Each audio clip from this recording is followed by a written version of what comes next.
જય દ્વારકાધીશ ખેડૂત મિત્રો, આજે આપણે પોરબંદર જિલ્લાના કુતિયાણા તાલુકાના બાવરાવદર ગામે આવ્યા છીએ અને બાવરાવદર ગામના ખેડૂતે કેટલા વીઘાના તલ વાવ્યા છે? 60 વીઘાના મિત્રો 60 વીઘાના તલ વાવ્યા છે અને ગયા વર્ષે આ જ ખેડૂતે જીરામાં પણ ગ્રીન ઇન્ડિયા ખાતર વાપર્યું હતું. આ વર્ષે તેલમાં પણ બધું ખાતર ગ્રીન ઇન્ડિયા વાપર્યું છે. હવે તમારું આખું નામ શું ભાઈ? રામભાઈ વર્ષાભાઈ વડોદરા. રામભાઈ વર્ષાભાઈ વડોદરા, ગામ બાવરાવદર, તાલુકો કુતિયાણા, જિલ્લો પોરબંદર. હવે ટૂંકમાં રામભાઈ, તમે તો બહુ મોટા ખેડૂત છો. તમે ગયા વર્ષે 60-70 વીઘાનું જીરું વાવ્યું હતું, એમાં ગ્રીન ઇન્ડિયા વાપર્યું હતું. અવાર તલ વાવ્યા, તલમાં ગ્રીન ઇન્ડિયા વાપર્યું. એટલે તમને આ ગ્રીન ઇન્ડિયાની માહિતી મળી ક્યાંથી કે ભાઈ ગ્રીન ઇન્ડિયા ખાતર આવું આવે છે ને મારે વાપરવું જોઈએ? હા, ગામમાં જ છે ગોવિંદભાઈ, પાડોશી હતા એને માહિતી આપી.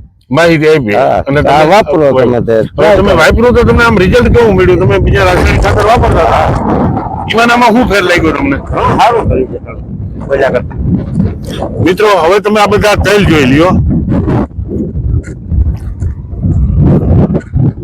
કદાચ મારા માનવા પ્રમાણે આ ખેડૂતે કેવડું સાહસ કર્યું જોજો. 60 વીઘાના તલ અને 60 વીઘામાં ગ્રીન ઇન્ડિયા ખાતર વાપર્યું અને આ તલની રોનક જોઈ લ્યો તમે.